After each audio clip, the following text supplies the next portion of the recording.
네, 그렇다면 규제가 풀린 분양시장은 분위기가 어떨까요? 중도금 대출이 가능해진 게 아무래도 일부 영향이 있는 모양입니다. 청약 포기도 줄고 이동식 중개업자 이른바 떴다방도 등장했다고 합니다. 이어서 박진수 기자가 보도합니다. 이번 주 분양 계약을 시작한 둔촌주공 재건축 단지. 이동식 중개업자 이른바 떴다방이 접근합니다. 아니요, 그건 아닌데. 분양권 전매 기간이 1년으로 줄어들면서 웃돈을 받고 분양권을 매입하는 겁니다. 직구에다가 전화를 한번 해보시고 오브 원한다, 매수 희망한다 한번 문의해보세요. 예상보다 저조한 청약 경쟁률로 미계약 우려가 나왔지만 상황은 조금 달라졌습니다. 큰 평수를 넣을 수 있었을 텐데 한 아쉬움은 있는데 일단 규제 완화 덕분에 저희가 자금을 조금 더 여유 있게 계획을 12억 원이 넘는 주택도 중도금 대출이 되고 실거주 의무가 사라져 입주할 때 전세보증금으로 잔금을 치를 수 있게 되면서 계약 예약 일정은 다음 주까지 모두 마감됐습니다. 규제 완화책 발표 이후 계약 관련 문의가 실제로 증가하고 있고 이는 계약률에 긍정적인 영향을 미칠 것으로 보여지고 있습니다. 하지만 규제 완화에도 미분양 물량이 해소될 수 있을지는 좀 더 지켜봐야 합니다. 지난해 5만 8천여 가구는 미분양되며 위험 수위에 달했고 올해도 지방을 중심으로 여파는 이어질 전망입니다. 입지나 상품성, 분양 가격 같은 기본 판단 근거들이 좋은 데에만 쏠림 현상이 나타날 수밖에 없어서 여전히 좀 입지가 안 좋거나 너무 가격이 비싸거나 이런 데들은 미분양이 청약 규제를 풀어 건설사와 금융회사의 연쇄 부실 가능성을 줄이겠다고 정부는 설명했지만 올해에도 저조한 분양 경기가 이어지며 오히려 미분양 지역이 더 늘어날 것이라는 전망도 나오고 있습니다. KBS 뉴스 박진수입니다. 최근 청약에 당첨되고도 계약을 포기하는 사례가 민간 아파트보다 분양가가 낮은 공기업 발주 아파트에서도 나오고 있습니다. 이런 가운데 기존 아파트에서는 전세 가격이 급락하면서 역전세난 조짐까지 나타나고 있습니다. 이용순 기자가 보도합니다. 대전 최대의 재건축 단지로 관심을 모았던 용문동 아파트 건설 현장. 일반 분양 1,900여 가구에 대해 청약이 이루어졌지만 막상 계약을 포기하는 사례가 속출해 현재까지도 선착순 분양이 진행되고 있습니다. 충남개발공사가 공급하는 탕정지구 아파트는 청약 평균 경쟁률 3대 1을 기록했지만 현재까지 계약률은 52% 수준으로 전해졌습니다. 공사 측은 예비 당첨자 계약을 통해 계약률을 70%까지 끌어올린다는 계획입니다. 분양 시장이 닥친 찬바람으로 건설사들이 올해 충남 38개 단지에 공동주택 2만 6천 가구를 공급할 예정이지만 선뜻 분양 일정을 잡지 못하고 있습니다. 이런 가운데 대전과 세종에서는 전세 가격이 급락하면서 집주인들이 세입자에게 보증금을 제때 돌려주지 못하는 사례가 점점 늘고 있습니다. 한국부동산원 통계를 보면 지난 1년 동안 대전 지역 전세 가격은 10.2%, 세종에서는 무려 19.7% 떨어져 특히 전세 보증금을 올려받았던 집주인들의 고민이 커지고 있습니다. 역전세가 되다 보니까 다시 세를 놓아야 되는데 그 금액에 세를 못 놓는단 말이에요. 임차인들의 전세 대출 받은 금액에 대한 그 금액만큼에 대한 이자를 임대인들이 지금 대납을 해주고 있는. 더구나 금융권의 전세자금 대출 이자율이 연 6.5에서 7%까지 올라 세입자 입장에서도 전세 대신 월세를 선호하는 현상이 뚜렷해지고 있습니다. KBS 뉴스 이용순입니다. 고금리의 경기 침체 등 여파로 부동산 시장은 차갑기만 하죠. 결국 정부가 각종 규제 완화책을 잇따라 내놓고 있는데요. 사랑방 미디어 전략기획센터의 최현웅 과장과 함께 올해 부동산 시장을 전망해 봅니다. 안녕하십니까? 네, 안녕하십니까? 네, 일단 오늘부터 서울 강남 3구와 용산구를 제외한 서울 전역이 규제 지역에서 해제됐습니다. 어떤 의미로 봐야 할까요? 네, 말씀하신 것처럼 수도권의 대부분 지역이 규제가 해제가 되고 또 다주택자들에 대한 세금 규제도 완화가 되었습니다. 특히 비수도권, 그러니까 광주도 포함이 될 텐데요. 이들 지역에 이제 분양권 전매 제한도 해제가 됐어요. 사실상 이제 정부의 규제가 문재인 정부 이전으로 돌아갔다 해도 과언이 아닙니다.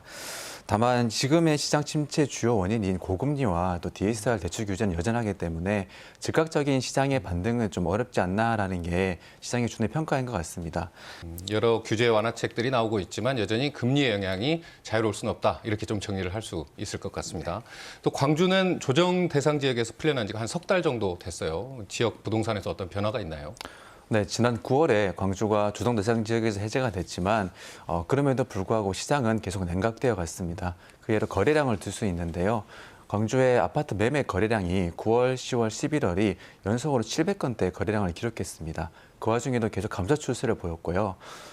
이 700건대 거래량이 이제 그 이전 해에 9월에서 11월 사이가 보통 월 2,100건 정도 유지했거든요. 그러니까 보통의 시기에보다 3분의 1 정도 급락했다는 이야기가 됩니다. 더불어 매매 가격 상승률도 11월 기준이 이제 마이너스 1.78%를 기록했어요. 그러니까 역대 최저 수준을 기록할 만큼 규제 해제에도 계속해서 시장은 이제 어려워졌다라고 말씀드릴 수 있겠습니다. 어쨌든 집을 사시는 분, 또 파시는 분들 입장에서는 이 부동산 시장의 지금 흐름이 어떻게 될까 이게 가장 궁금하실 것 같아요. 이런 국면 언제까지 이어질 거라고 보시나요? 개인적으로는 부동산 가격은 정부 정책이나 뭐 금리, 공급량 여러 가지 요인이 복합적으로 작용을 하거든요. 그래서 이제 계속적인 하락이나 상승보다는 특정 시기에 어떤 요인들이 이제 스파크를 일으켜서 상승이나 하락을 반복할 가능성이 높다고 생각을 합니다. 어쨌든 전문가들 사이에서도 이런저런 의견들이 있는 상황이다 보니까 시청자분들께서도 어떻게 이 부동산 시장을 판단해야 될지는 조금 더 신중하게 보셔야 될 필요성이 있는 것 같습니다. 말씀하신 것 중에서 아까 앞선에도 말씀해 주셨지만 가장 중요한 건 사실 이제 금리 영향인 것 같습니다. 여전히 금리 관련된 상황들은 규제라든지 이런 부분은 아직까지는 유지가 되고 있기 때문일 텐데 이로 인해서 뭐 이렇게 월세를 찾는 분들 또 매매를 포기하는 분들이 많다고 하는데 실제적인 시장 상황은 어떻습니까? 예전에는 이제 대출을 받을 때 집값이 연동돼서 대출을 받을 수 있었다면 이제는 개인의 소득이 연동되기 때문에 이전보다는 대출 받을 수 있는 금액이 줄어든 사례가 많거든요. 그렇기 때문에 이제 거래가 좀 많이 급감을 했고요. 때문에 이제 거래가 줄어드는 만큼 매물량이 적체가 되고 있는 상황입니다. 특히 이제 매물량보다는 전세나 월세 매물량의 적체가 더 심해지고 있어요. 그 말은 집주인분들이 매매로 내놓았다가 거래가 잘 안 되니까 전세나 월세로 전환하는 경우도 늘고 있거든요. 거래량 자체도 매매 거래량이 제일 급감한 것에 비해서 전세는 그보다 덜 급감했고 월세는 계속 거래량이 유지가 되는 그런 경향을 보이고 있습니다. 그 말씀하신 상황이다 보니까 뭐 이렇게 전세 시장의 불안감 역시 이어지고 있는 것 같은데요. 말씀 이어가자면 얼마 전까지만 해도 이 전세 구하기 어렵다 이런 말들 많았는데 또 어떻습니까? 광주가 좀 특이점이 있었는데요. 작년 상분기 때 재건축, 재개발하는 이제 대단지들이 동시에 입주를 시작했었어요. 그 시기에 약 한 6천여 세대 이상이 동시에 입주를 시작했거든요. 보통 신규 입주가 생기게 되면은 그 세대 수의 20%에서 30%는 실거주가 아니라 임대로 시장에 나오게 되는 경우가 많습니다. 때문에 전세 공급이 집중이 됐었어요. 그 공급량이 아직까지 소화가 좀 덜 된 부분이 있고요. 그래서 전세가가 호가보다 떨어지기 시작했고 실거래도 비례해서 많이 떨어졌습니다. 11월 경우에는 이제 마이너스 1.90%로 매매보다 더 떨어졌거든요. 그래서 지금의 시기에는 전세 가격도 좀 떨어진 상태고 매물량도 좀 많은 상태라서 이전보다는 혹시 전세집을 구할 시기에는 조금 수월해진 상태가 아닌가 그렇게 생각이 됩니다. 전세 시장은 조금 나아지고 있다 이렇게 볼 수 있는 것 같은데 올해 또 광주 아파트 공급량이 적지 않습니다. 분양 예정 물량에 그리고 신규 입주 예정 세대는 얼마나 되는지도 좀 궁금해하실 것 같아요.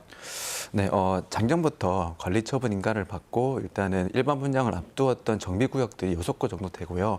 특히 또 민간공원 특례사업지 아파트들도 10곳 정도 분양을 앞두고 있었습니다. 물론 올해도 경기가 좀 많이 침체 국면이라 쉽지는 않겠지만 민간공원 아파트들 경우에는 이제 올해 예정대로 사업이 진행이 된다면 작년에 광주에 이제 일반 분양 세대 수가 2천여 세대였는데 그보다 올해는 좀 더 많지 않겠나 하는 가능성이 있고요. 반면에 입주 물량은 올해가 작년에 비해서 절반 정도의 7천여 세대밖에 안 됩니다. 네, 어쨌든 공급이 많아진다고 하면 가격이 안정돼야 되는 게 이게 시장의 기본적인 원리일 텐데 하락세인 지금 상황에서는 어떻게 될까요? 더 떨어질 수도 있나요? 아파트 가격에 즉각적인 영향을 미치는 건 입주 물량이라고 볼 수 있는데요. 그 해에 입주 물량이 적으면 가격이 좀 오르고 네. 입주 물량이 반대로 많으면 떨어지는 그런 패턴을 그동안 관주가 보여왔어요. 아까 말씀드렸듯이 올해가 작년보다 입주 물량이 적고 내년, 내후년도 줄어들기 때문에 아파트 가격이 좀 이제 하락세를 억제하는 요소로도 작용할 수 있을 것 같습니다. 반면에 아까 말씀드렸던 이미 확정돼서 진행 예정의 정비구역들과 민간공원들 그것들이 2026년 이후에는 한꺼번에 몰릴 수도 있어요. 그러면 적정 수요보다 공급이 많아져서 반대로 또 하락을 또 이끌 수 있는 요인으로도 작용할 수 있습니다. 어쨌든 시장에 들어오는 물량에 따라서 네. 시장이 또 요동칠 수도 있는 그런 상황일 것 같습니다. 어쨌든 정부가 규제 해제 움직임에 속도를 내고 있는데 가장 중요한 건 이 부동산 시장이 조금 회복되는 시기는 언제일지 또 실수요자들 입장에서는 지금 집을 사야 하는지 좀 더 기다려야 하는지 이런 판단들일 텐데 언제라고 좀 판단하고 계시나요? 일단 다주택자들 분들부터 이제 투자 수요가 좀 움직일 것 같습니다. 네. 그 뒤에 지금은 관망하고 계시는 실수요자분들도 움직일 것 같고요. 그럼 먼저 거래량이 좀 반등을 할 겁니다. 이제 정리하자면은 지금의 규제 해제 그리고 적은 공급량과 맞물려서 그런 요인은 갖춰진 상태에서 금리가 안정이 된다면은 일단 거래량부터 움직일 수 있으니까 그런 시장의 움직임을 좀 잘 살펴보시는 것도 하나의 방법이 될 것 같습니다. 어쨌든 오늘의 핵심 내용은 금리 상황에 따른 여러 변수들이 작용할 수 있다 이렇게 정리가 될 것 같습니다. 일단 부동산 시장에 대해서는 워낙 할 얘기가 많지만 또 짧게나마 오늘 나눈 이야기들이 시청자들께 좋은 정보가 됐길 바라고요. 오늘 말씀 여기까지 듣겠습니다. 감사합니다. 감사합니다. 전장에서 실종된 동료를 구하기 위한 필사의 작전, 영화 라이언 일병 구하기입니다. 요즘 부동산 시장에 이 제목이 다시 회자되고 있다는데요. 정부의 대대적인 규제 완화를 두고 둔촌 주공 구하기 아니냐는 건데 그 배경을 좀 들어볼까 합니다. 이광수 미래에셋증권 수석연구위원 나오셨습니다. 네, 위원님 오랜만에 뵙겠습니다. 안녕하세요. 규제를 많이 풀고 있습니다. 어떻게 보세요? 잘 풀고 있습니까? 아니면 너무 많이 풀고 있습니까? 글쎄요, 예상한 것보다 속도가 조금 빠른 측면이 있지만 저희가 당위론적으로 판단하기는 좀 어렵고요. 실제적으로 저희가 관심을 가져야 될 건 이 정책이 부동산 시장에 어떤 영향을 미칠 것인지 네. 그 부분에 좀 더 관심을 여러분들이 가졌으면 좋겠다는 생각입니다. 평가를 물어보지 말고 효과를 물어보라는 그런 말씀이신 것 그렇습니다. 같은데 여쭤볼게요. 예. 자, 이번에 가장 눈에 띄는 게 분양시장 규제 완화였습니다. 전매 제한 8년에서 1년으로 확 줄였고요. 실거주 의무 없앴고 중도금 대출도 이제 10억 이상 아파트에 대해서도 허용을 해주는 걸로. 자, 이게 지금 당장 시장에 좀 효과가 나타나고 있습니까? 그러려면 둔촌주공의 사례를 들 수밖에 없을 것 같아요. 지금 계약이 진행 중이니까. 그렇습니다. 아직까지 계약이 완료되지 않았기 때문에 좀 지켜가야겠지만 어쨌든 대출을 해주고 네. 뭐 여러 가지 규제를 완화해줬으니까 그동안 좀 고민했던 분들은 계약에 나설 가능성이 높아 보입니다. 네. 근데 본질적으로 시장의 어떤 큰 흐름을 바꾸기에는 좀 한계가 있지 않을까 생각을 하고 있고요. 쉽게 말해서 계약률을 올리는 데는 좀 도움이 되겠지만 네. 근본적으로 시장의 큰 흐름을 바꾸기에는 좀 어렵지 않느냐 판단하고 있습니다. 그럼 어떻게 판단해야 될까요? 이 둔촌주공 청약 안 들어간 거를 후회해야 되는 겁니까? 글쎄요, 그건 뭐 개인마다 굉장히 다른 차원이지만 둔촌주공 적용에 참여를 안 한 분들의 기본적인 생각은 대출이 안 돼서라기보다도 네. 제가 보기에 둔촌주공이 상대적으로 분양가가 높다고 판단해서 안 들어간 분들이 훨씬 많다고 저는 생각하고 있거든요. 그런 차원에서 뭐 예를 들어서 대출해주고 중도금 대출해주고 전매 제한 완화해준다고 그래서 네. 가격이 확 오르지 않는다면 사실 그렇게 실망할 필요는 없지 않느냐, 화낼 필요도 없지 않느냐 그런 생각을 갖고 있습니다. 네, 지금 뭐 둔촌주공 주변에 뭐 떴다방이 등장을 했다. 전화 문의가 갑자기 뭐 5배나 늘었다. 이 당첨과 관련, 그러니까 계약과 관련한 문의가요. 지금 뭔가 시장엔 좀 분위기가 좀 달라지고 있는 것 같기도 한데 어떻게 봐야 될까요? 글쎄요, 일시적으로 하루 이틀은 달라질 수 있겠죠. 그런데 말씀드린 것처럼 근본적인 변화를 일으키기엔 좀 한계가 있다는 거죠. 네. 예를 들어서 전화가 2통 오다가 5배 증가해서 10통 올 수 있습니다. 근데 여러분 생각하시기에 5배 증가하니까 엄청나게 증가한 거지만 네. 사실 그 정도로 관심이 워낙 없었기 때문에 이렇게 규제 완화했다는 게 조금 관심을 갖는 정도지 않느냐 보고 있습니다. 그럼 이렇게 시장의 분위기를 완전히 반전시키기는 힘들다고 보시는 이유는 뭔가요? 정책이 부동산 시장에 영향을 크게 미치기 위해선 3가지 조건이 필요합니다. 첫 번째는 뭐냐면 예상치 못한 정책이어야 돼요. 두 번째는 예상치 못한 시점. 세 번째는 과거에 없던 정책이어야 됩니다. 네. 그래야 정책이 부동산 시장의 큰 흐름을 바꿀 수 있거든요. 그런데 이번에 정책은 뭐 1.3 정책을 보면 이 3가지에 다 해당이 안 돼요. 다 예상했었고 네. 시점이 조금 빠르긴 했지만 이루어질 그런 시점이 다가오고 있었고 예. 과거에 똑같은 정책입니다.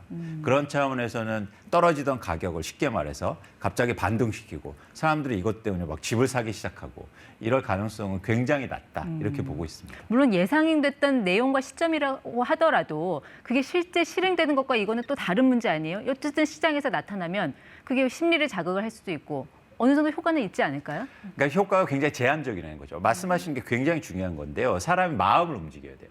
마음을 움직이기 위해서는 아까 말씀드린 것처럼 예상치 못해야 되고 그리고 충격적이어야 됩니다. 근데 모두 다 대출 규제 완화해주고 언젠가 풀릴 거야. 그리고 이제 임박했어. 이런 생각들을 다 갖고 있었단 말이죠. 네. 그래서 이 정책이 그런 사람들의 마음을 바꾸기에 좀 한계가 있지 않느냐 생각을 갖고 있다는 그 위원님은 이 정도의 규제 완화를 예상을 하셨단 말씀이에요? 그렇죠. 이건 시장의 참여자들이 다 예상하고 있던 부분이에요. 저는 예상 못했는데. 그러니까 또 하나 뭐냐면 중요한 게 이 정책의 효과를 볼 때 바로 집값이 올랄 때를 한번 생각해 보세요. 집값이 오를 때 규제가 엄청나게 나왔죠. 집값이 잡혔습니까? 안 잡혔잖아요. 네. 쉽게 말해서 그런 정책이 나오면 오히려 집을 더 살 때다라고 샀잖아요. 네. 그런 현상이 나타날 가능성이 굉장히 크다는 거예요. 예를 들어서 규제를 완화해주면 어떤 생각이 들 거냐면 그럼 그렇게 나쁘다는 거야? 그래서 이렇게 대출까지 해주고 사라고 그래? 네. 왜 사람이 마음이 그렇지 않습니까? 어떤 물건을 사려고 하는데 사 하면 어떤 마음이 드세요? 뭔가 좀 하자가 있거나 그렇죠. 문제가 사기 있거나. 싫죠. 네. 반대로 내가 사고 싶은데 사지 마. 안 팔아도 돼. 그러면 사고 싶잖아요. 그게 사람의 마음이거든요. 네. 그런 차원에서 지금 정책의 효과가 시장의 흐름을 바꾸기에는 굉장히 어렵지 않느냐라는 네. 생각입니다. 그럼 만약에 이 둔촌주공에서 미분양이 났을 경우 우리는 어떤 일들을 예상을 해야 되는 겁니까? 그래서 그 지점이 굉장히 중요합니다. 그래서 일단 미분양이 추세를 최근에 한번 보실 필요가 네. 있는데요. 같이 도표를 한번 보시죠. 1년 만에 미분양이 3배 정도 증가했습니다. 그래서 지난해 11월 기준으로 전국 기준 5만 8천 호 정도가 미분양 아파트인데요. 굉장히 빠른 속도로 증가하고 있어요. 네. 근데 만약에 둔촌주공이 이번 규제 완화 때문에 계약률이 일부 올라감에도 불구하고 미계약분이 생겨서 미분양 아파트가 생기면 네. 그럼 우리나라에서 제일 좋은 지역의 새 아파트가 마저 안 팔린다면 그러면 전국의 미분양 아파트가 급증할 가능성이 큰 거죠. 굉장히 네. 빠른 속도로. 그래서 사실 둔촌주공이 굉장히 중요한 이슈가 되고 있고 예. 거기에 얽혀져 있는 부동산 PF라든가 건설사의 재무 환경이라든가 네. 여러 가지가 있기 때문에 그래서 정부에서도 굉장히 관심이 큰 겁니다. 그러니까 둔촌주공이 일반 물량만 4,800세대 이게 워낙 대단지다 보니까 그렇죠. 이게 일종의 그 랜드마크 역할을 하면서 다른 지역까지 파급 효과를 가져올 수 있다. 그렇죠. 그래서 거기에서도 미분양이 나타나면 전국의 미분양이 굉장히 빠르게 증가할 수 있다. 그 경우에는 뭐 할인 분양까지 들어가는 겁니까? 최악의 상황은 그렇게 가야죠. 예전에 보면 서브프라임 때도 보면 네. 예를 들어서 미분양 아파트가 전국 기준으로 해서 예를 들어서 16만 가구가 생겼을 때는 네. 할인 분양해주고 맞아요. 막 자동차도 경품을 주고 계약금 500만 원인데 내면 계약 바로 해주고 그랬거든요. 잔금도 뭐 살아보고 내라 뭐 그런 그렇습니다. 것도 있었잖아요. 그렇습니다. 네. 그래서 그런 차원으로 갈 가능성이 있으니까 정부에서도 그런 선제적인 조치가 필요했던 거고 네. 만약에 둔촌주공 아파트가 미분양이 나온다. 네. 그러면 말씀드린 것처럼 이 미분양 그 증가 속도가 굉장히 빨라질 수 있을 가능성이 높아 보입니다. 네. 그럼 무주택자들 네. 언제 사야 돼요, 집을? 제가 계속 얘기 드리는 것처럼 사실 집값이 빠질 때 사는 게 굉장히 좋죠. 그런데 여기서 이제 어떤 질문을 하면 그럼 집값이 언제까지 빠지고 네. 그럼 언제가 가장 쌀 때냐 질문인데 그런 관점에서는 사실은 집값이 떨어지는데 거래량이 회복할 때가 가장 여러분들이 내 집 마련하기 좋은 시점입니다. 그 거래량이 회복되는 시점은 어떻게 알 수 있냐? 그렇죠. 그러면 거래량이 회복되는 시점은 집이 충분하게 떨어졌을 때 예. 누군가 사기 시작한다는 거예요. 그래서 제가 볼 때 서울 기준으로 해서 2022년 9월 실거래가보다 예. 향후로 23% 정도가 떨어지면 누군가 살 것으로 보고 있습니다. 지난해 9월 고점 대비 그렇죠. 23% 하락? 23% 평균 가격 대비. 왜 23%예요? 23%가 떨어지면 보시는 것처럼 주택 구입 부담 지수가 떨어져서 누군가 이제 내 소득으로 살 만한 가격대에 들어온다는 거죠. 쉽게 말하면. 네. 예. 그래서 저게 100이라고 그러면 내 소득의 25% 정도를 그 원리금 상환에 쓴다는 거군요. 대출에. 근데 지금 200까지 올라갔어요. 네. 그럼 엄청나게 큰 건데 집값이 떨어지게 되면 원리금 상환 부담이 떨어지지 않습니까? 예. 그러면 누군가 수요가 붙는다는 거죠. 그 시점이 한 23% 정도 제가 추정하기에 떨어지면 네. 수요자들이 생겨나면서 집값이 바닥을 형성하고 회복할 가능성이 높다고 보고 있습니다. 알겠습니다. 너무 빨리 푼다고 혹시 생각하지 않으세요? 그러니까는 이게 왜 푸는지는 알겠어요. 근데 네. 부동산 가격이 어느 정도는 하락했을 때 규제를 풀어야지. 이게 하락했다고 하지만 단기간에 많이 빠진 거지 여전히 높은 상황 아닙니까? 정책은 선제적인 그러니까 정책은 어떤 방향성과 의지를 갖고 있기 때문에 선제적으로 해야죠. 네. 그런 차원에서는 뭐 저는 속도가 조금 빨랐긴 하지만 어쨌든 뭐 필요한 상황이었다고 보고 있는데 중요한 건 계속 제가 말씀드리지만 그게 효과가 있느냐는 예. 좀 지켜볼 필요가 있고 저는 제한적이라고 보는 거죠. 시장의 큰 흐름을 바꾸기에는 굉장히 어려울 것으로 보고 있습니다. 네. 정부의 다음 카드는 뭘로 보십니까? 마지막으로. 글쎄요, 집값이 더 떨어지기 시작하면 좀 더 공격적인 규제 완화가 나올 수 있는데요. 네. 제가 개인적으로 바라는 건 제발 DSR은 건들지 말았으면 좋겠다는 생각하고 있습니다. 내 소득 대비 원리금 부채 상환하는 그렇습니다. 비율. 한국의 네. 부동산 시장을 어떤 부양하고 받쳐주기 위해서 우리나라의 금융의 안정성까지 건드리는 건 좀 예. 위험하지 않느냐는 개인적인 생각입니다. 여기까지 듣겠습니다. 지금까지 ETY 이광수 위원과 함께했습니다. 네, 오늘 말씀 고맙습니다. 고맙습니다. 최근 도내 주택 거래량이 뚝 떨어지더니 가격도 얼어붙고 있습니다. 전국적으로 비슷한 상황에 정부가 규제 완화 카드를 꺼냈지만 오히려 제주에는 악재가 될 수 있다는 분석도 나옵니다. 문준영 기자입니다. 제주시 연동의 아파트 신축 공사 현장입니다. 2021년 1순위 청약에서 최고 49대 1의 경쟁률을 기록했던 곳입니다. 한때 웃돈까지 얹으며 분양권이 거래됐지만 지금은 2, 3천만 원 낮은 매물이 속속 나오고 있습니다. 노영동에 짓고 있는 주상복합 건물도 사정은 마찬가지입니다. 최근엔 5천만 원 손해를 보며 분양권을 팔겠다는 매물까지 나왔습니다. 제주 아파트 가격을 견인하고 있는 신제주권 대단지 아파트값도 하락하고 있습니다. 지난해 상반기 연동 단지 아파트 84제곱미터는 9억 5천만 원에 거래됐지만 하반기에는 같은 평형 매물이 8억 원에 팔렸습니다. 한마디로 거래 절벽이라고 얘기할 수 있습니다. 세계적인 불경기 그리고 고금리 그리고 이제 대출이 많이 이제 제한을 받고 있는 그런 실정입니다. 그래서 아파트를 또는 이제 토지를 구매하고 싶은 그런 의지가 꺾여버린 거죠.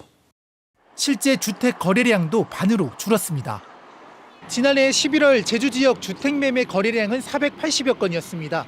전년도 같은 기간보다 절반 가까이 줄었습니다. 정부가 규제 완화에 나섰지만 되려 제주 집값 하락에 영향을 줄 수 있다는 우려도 있습니다. 비규제 지역인 제주에 유입됐던 외지인들이 규제가 완화된 수도권으로 이탈할 수 있다는 겁니다. 하지만 제주주택을 매입하는 외지인 비율이 최근 5년간 25에서 30% 사이에 맴돌아 영향은 크지 않을 거란 진단도 있습니다. 이거는 규제가 있을 때나 없을 때나 외지인들이 제주도를 바라보는 시각은 큰 차이가 없었다라고 저는 생각을 해요. 그런데 긍정적이진 않겠죠. 왜냐하면 제주에 투자를 하려고 했던 사람들이 상대적으로 수도권의 규제가 완화되면서 그 수요가 수도권으로 갈 가능성은 있기 때문에 여기에 올해 제주시에서만 3,000세대 이상의 공동주택 물량이 공급될 것으로 예상되면서 대규모 미분양 사태도 우려되고 있습니다. 경기 침체 장기화에 매수층의 관망세까지 더해질 것으로 보여 제주 부동산 위축세는 당분간 계속될 전망입니다. KBS 뉴스 문준영입니다.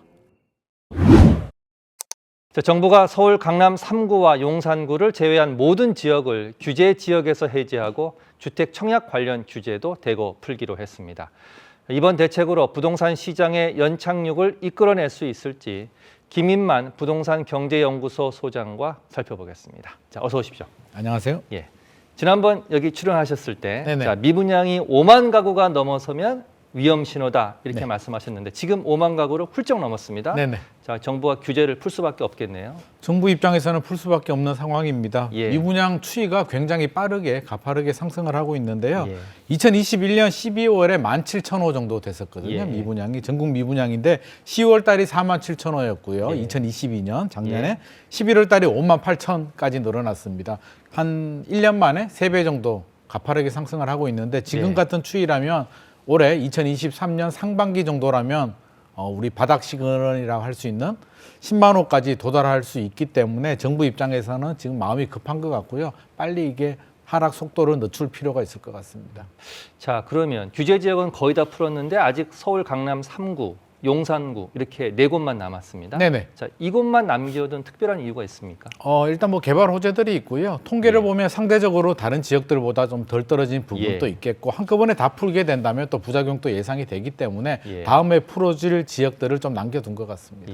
지금 보면 하락률이 다른 지역보다는 저 4곳이 좀 아무래도 적은 그렇죠. 것 같습니다.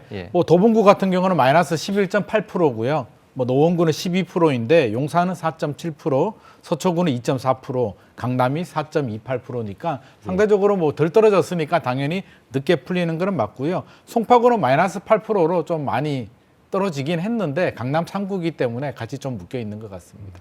자, 그러면 오늘 정부가 규제 지역을 많이 해제했습니다. 네네. 자, 이렇게 풀리면 어떤 게 좀 달라지는 겁니까? 많은 부분이 달라집니다.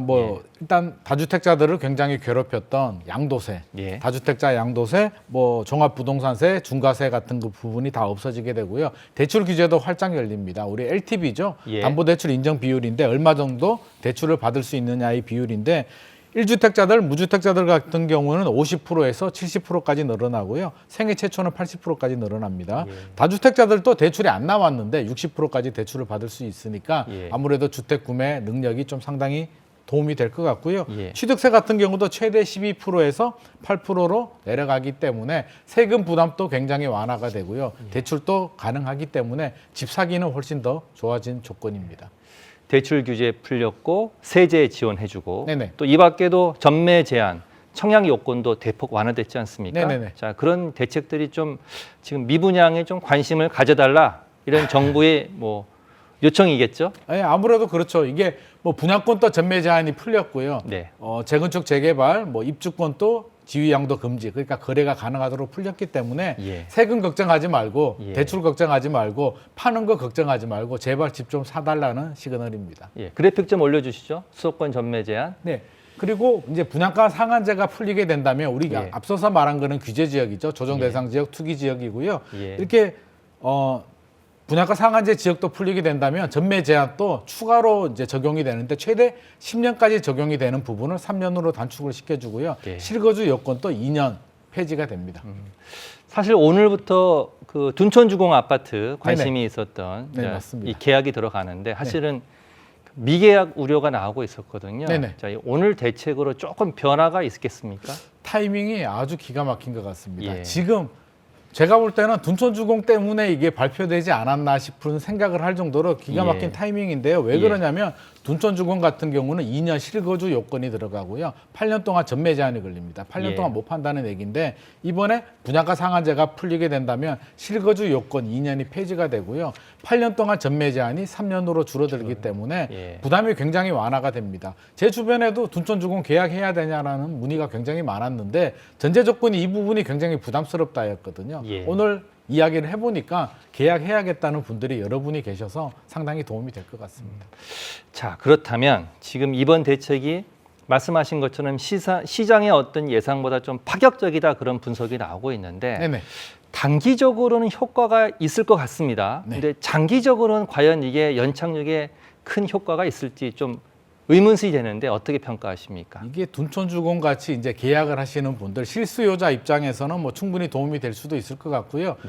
매도자, 그러니까 집주인 입장에서도 약간 희망의 불빛을 볼 수가 있는데 다수의 실수요자들은 여전히 좀 불안한 마음을 감출 수가 없는데 최근에 이제 한 여론조사 결과를 보면 서울 거주민들의 81.5%가 올해 집값이 떨어질 거다라고 이제 전망을 했는데 왜 그런 예상을 했냐면 첫 번째, 금리가 너무 높다. 고금리. 두 번째, 경기 침체 우려가 있다. 불안하다. 세 번째는 여전히 좀 주택시장 가격이 너무 높다. 가격이 너무 높기 때문에 이런 이유 때문에 하락을 점치고 있는데 이렇게 규제를 풀어준다고 하더라도 과연 집 사고 싶은 마음이 생길까 부분에 대해서는 여전히 의구심이 있기 때문에 결국에는 금리 인상의 불확실성이 제거가 되어야만 해결될 문제인 것 같습니다.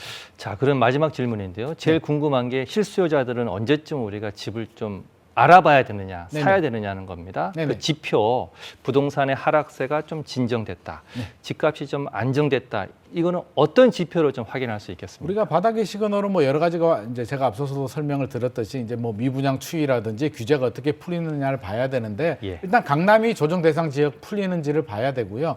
우리가 바닥을 찍고 이제 바닥을 확인하는 징조는 거래량을 좀 예의주시를 해야 됩니다. 가격 하락은 되고 있는데 거래량이 소폭 반등을 한다면 이게 불황기에서 침체 이제 회복 진입기로 들어가는 시그널이라고 볼 수는 있거든요. 그래서 거래량이 좀 늘어나야 된다. 금리 인상의 불확실성이 제거가 되고 이게 거래량이 좀 늘어나는 추이가 보인다면 실수요자 입장에서는 고점 대비 30에서 50% 정도 조정된 급매물이라면 관심을 가져도 좋을 것 같습니다. 미분양의 추이를 지켜보고 거래량을 계속 지켜본다. 모니터링하면서 가격이 한 30에서 50% 정도 조정되고 규제 지역은 당연히 풀려야겠죠. 이 정도 조건이 만족된다면 자금 여력이 되는 실수요자들이라면 내 집 마련에 관심을 가져도 좋을 것 같습니다. 예, 알겠습니다. 오늘 말씀 감사합니다. 김인만 부동산 경제연구소장이었습니다. 고맙습니다.